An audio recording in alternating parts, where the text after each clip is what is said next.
Artinya Partai Umat ini adalah sebuah romantisme melanjutkan perjuangan di awal-awal era reformasi dulu. Karena era reformasi itu sampai saat ini ternyata situasi dan kondisinya kan jauh dari harapan apa yang dibawa oleh tokoh-tokoh reformasi kita. Kita lihat masih banyak hal-hal yang kurang, bukannya tidak baik tapi kurang. Faktanya begitu. Sehingga Partai Umat dengan slogan tegakkan keadilan lawan kezaliman ini sebenarnya akan konsen kita menawarkan konsep perubahan di masa yang akan datang. Jadi kita akan membawa sesuatu perubahan dari hal yang mungkin kurang baik menjadi lebih baik, yang kurang adil menjadi lebih adil. Kesewenangan kita kurangi, syukur bisa kita hilangkan, kan begitu. Ya artinya ketika kita untuk terjun di dalam ruang politik, partai politik dalam hal ini artinya kita punya kesepakatan bahwa kita akan berjuang lewat jalur konstitusional. Artinya kita akan berjuang lewat instrumen yang memang secara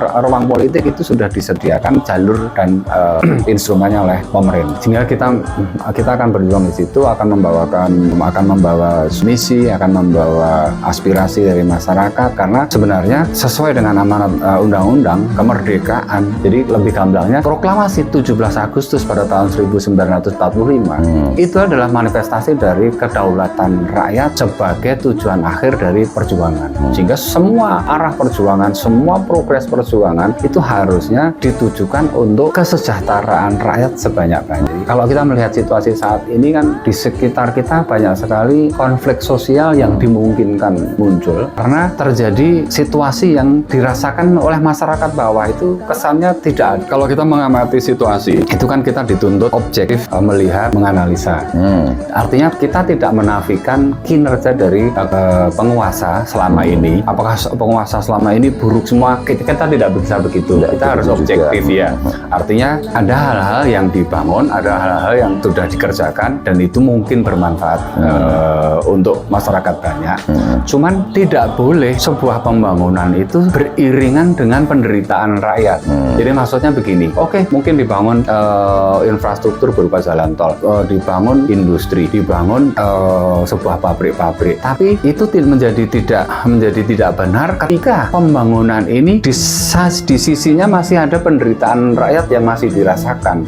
Dalam hal ini yang saya maksud adalah masih banyak sekali yang terjadi namanya konflik agraria. Jadi sebuah pembangunan yang sebenarnya ini ditujukan untuk kesejahteraan rakyat seluas-luasnya, tapi di sisi lain hak-hak rakyat, kesejahteraan rakyat seolah-olah diabaikan. Seperti pada kasus Rempang ini, di satu sisi kita melihat, oh ya, ini ditujukan untuk menarik investor asing, membangun kawasan industri di situ, sehingga supaya ini akan ketika perusahaan ini jadi akan menyerap tenaga kerja banyak.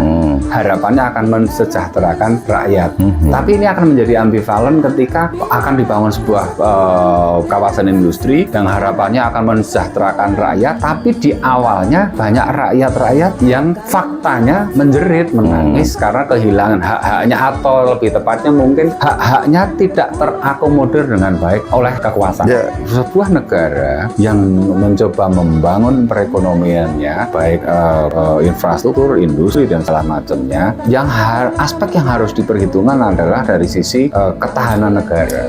Apakah sebuah proyek investasi ini punya implikasi, punya dampak, punya pengaruh terhadap kedaulatan negara. Kedaulatan negara itu bukan hanya masalah teritorial, tapi kedaulatan ekonomi.